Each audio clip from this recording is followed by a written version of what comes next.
Hello, this is RGK and I'm playing Rise and Shine, while next-gen soldiers, looking like Gears of War grunts, just killed Link, our legendary hero.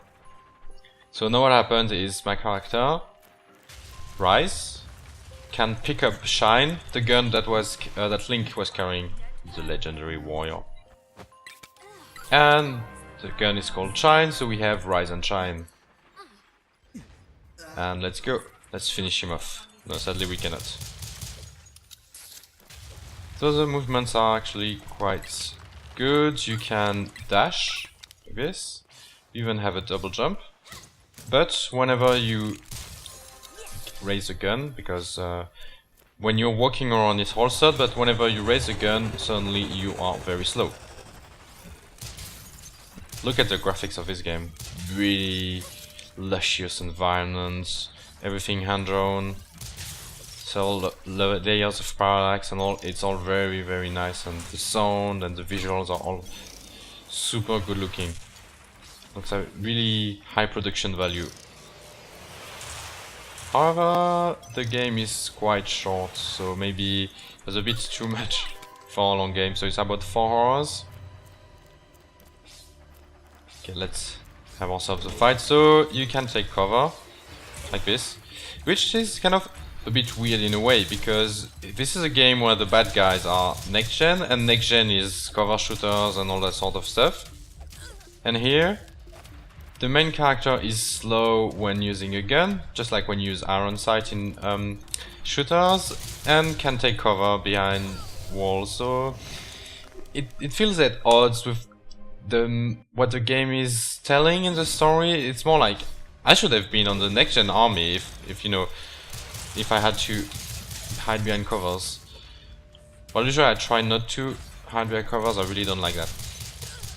Okay, so this is like the beginning of the game, but then you get more powers to your gun, as we're probably going to see very soon. Oh, and yeah, you die in one hit. Thankfully, lots of checkpoints, so you never go back very, very far. So here I'm just back this stage. Alright, no, I won't die.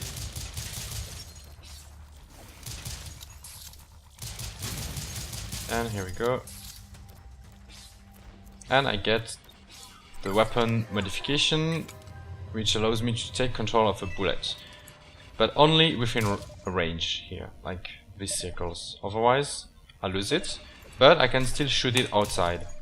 So let's show this better, like this. So now with the mouse, I can guide the bullet and bring it here. So there is a light puzzle aspect in this game. Sometimes you have to navigate through mazes of obstacles with your bullet and so on. And the problem is that the more mods you have, the more confusing it gets, because the base controls are actually quite good, but then if we go farther into the game, let's say here, what happened is then you also get a grenade mod, and the grenade is a bit harder to handle in a combat situation. You also have different types of ammunition, like you have the basic armor piercing bullets, or you have electric bullets for some specific enemies like the shielded ones and so on.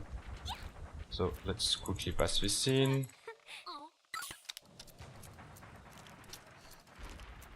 And I'll show you my problem with the modifications. So this is a grenade, so I have to hold right click and then progressively the arc increases. So if I press too early, it won't go very far, and then I have to reload. So imagine if you're in the middle of a fight and you have something to aim right in this area, let's say, so you have to do this, and then click. No, I missed it. So it's very impractical to use in a combat situation. And on top of that, you cannot just change between the different weapon modes, like the one where you aim, the one with grenade, and the normal one. You cannot just press 1, 2, 3. You have to press a dedicated button for all 3 of them. So I have to press the Q button, Q to alternate between them. And sometimes I can be, oh wow, which am I holding at the moment? And it can be quite confusing. And so the problem is that this puzzle aspect doesn't go well with the fast-paced gameplay. So for the action is not practical at all, so it's not good for the action, and for the puzzle is going too fast. So the problem is that this game is kind of in between puzzle and action, but it's not very comfortable for one or the other. So now I have to be careful with that thing coming with a parachute, because if it touches the ground it destroys everything, like in the Space Invader style. So I have to destroy the bullets. And now look at me, I'm on the left part of the map, because I cannot just go around in the middle and shoot at them. So it makes things less dynamic, and while the first chapter of the game is really cool and ends with a really cool boss, this is very dynamic at first, but then the more they complicate the system, the less the combats become fun. And I think it was a mistake to decide to have the player unable to move while using the gun. It makes everything feel much more stiff and unpractical. And yeah, it really doesn't suit well with the quick death system. So that's my main gripe with the game. Just like the beginning is super cool, super dynamic, and then the system shows its limitations, and then the next 2/3 of the game are not so cool to play.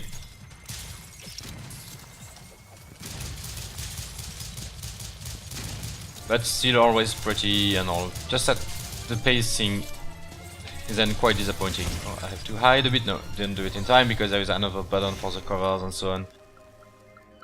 I mean, it's supposed to be difficult. This is the end of the game. But still, I don't find this very fun. And I'll just leave you with the boss fight at the end of chapter 1, which is really, really cool. And that's where the game really shines, because the boss fights are always supposed to be a bit of a puzzle and combat at the same time.